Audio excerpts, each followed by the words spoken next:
His breath was so close to my neck that I could feel the warmth spreading over my skin. My hands were shaking when his fingers touched mine.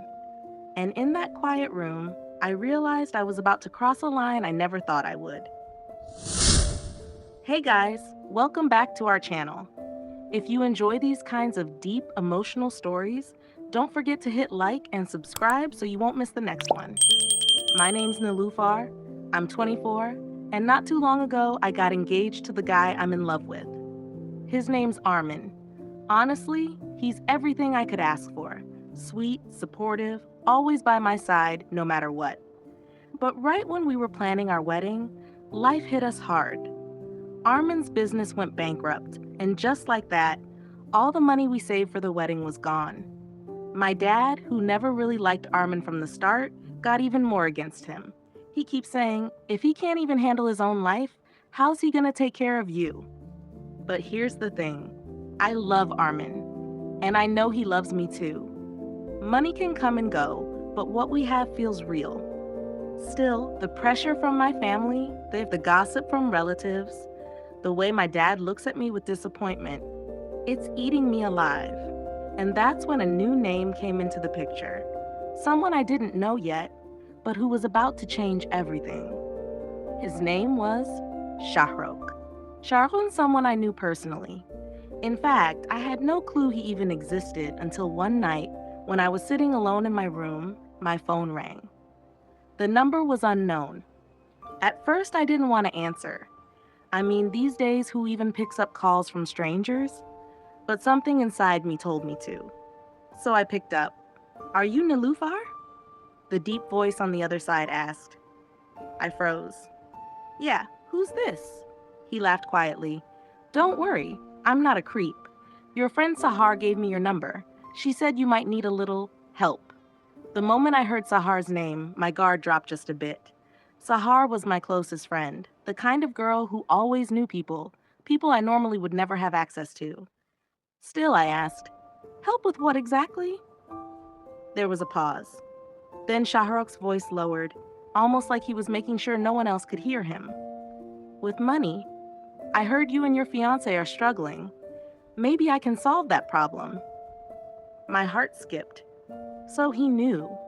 Somehow, through Sahar or maybe through gossip, he knew everything.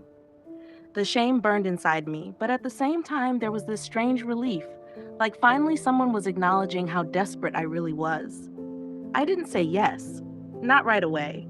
Instead, I decided to find out who this man really was. I asked around, checked with Sahar, even searched his name online. The more I dug, the more I realized Shahrukh wasn't just some random guy. He was, well, let's just say he knew how to make money appear when people needed it. Fast. Dangerous? Yeah. But tempting? Even more. And that's when the real story between me and him began. After that first call, Shahrukh didn't push me. He wasn't desperate, and that made me even more curious. A couple of days later, he texted, "Wanna grab a coffee? No pressure, just talk." I hesitated, but something inside me said I should go. Maybe it was curiosity. Maybe it was the fact that every other door I had knocked on was slammed shut. Either way, I went. We met at a small cafe on the edge of town. He was already there, sitting in the corner, calm, collected, the kind of man who didn't need to talk much to get noticed. "Nilu?" he said as I walked in, his eyes scanning me in a way that made my skin tingle. "Yeah," I answered, my voice smaller than I wanted it to be. The conversation started simple. Where I was from, what I did, how I met Sahar. But then he shifted the subject, straight to the heart of it. "You love your fiance, right?" he asked. I nodded without thinking. "Of course, more than anything." "And you want to marry him?" "Yes," I whispered, my throat tight. He leaned back in his chair, smirking slightly. "Then you need money. A lot of it, and I can give it to you. But you know nothing in life comes for free." I felt my stomach twist, but I didn't run. I couldn't. I just sat there staring at him, feeling both scared and drawn in. He wasn't begging me. He wasn't even persuading me. He was just stating facts. For days after that meeting, I couldn't get him out of my head. His voice, his eyes, the way he said my life could change overnight if I just trusted him. Finally, I gave in. I called him back. Okay, I said quietly into the phone. I'll meet you again. But this time, I want the truth. Who are you really, Shahrukh? And that night, as he revealed more of himself, I realized I was standing at the edge of a line I might not come back from once I crossed. The second time we met, Shahrukh picked me up himself. His car was expensive, spotless, smelling of leather and power. He didn't drive fast, but the silence between us was louder than any music. So, I said finally, breaking the quiet, you still haven't told me who you really are. Why me? He glanced at me, a small smile tugging at his lips. I'm someone people come to when the banks slam their doors in their faces, when family turns away, when life doesn't give second chances. That doesn't answer my question, he chuckled. Sahar introduced us because she trusts me, and she knows I can solve problems no one else can. I wanted to believe him, but a part of me still held back. And in return, what do you want? His eyes stayed on the road, steady, focused. I don't lie, Nilu. What I want is you. Not forever. Not promises. Just one night. You give me that, and I give you enough money to start the life you want with your fiance. The words sank into me like cold water. For a moment, I thought of slapping him, running, disappearing. But instead, I just sat there, my hands clenched on my lap, my heart pounding like it was about to tear out of my chest. And yet, there was something in the way he said it. He wasn't vulgar. He wasn't pushing me.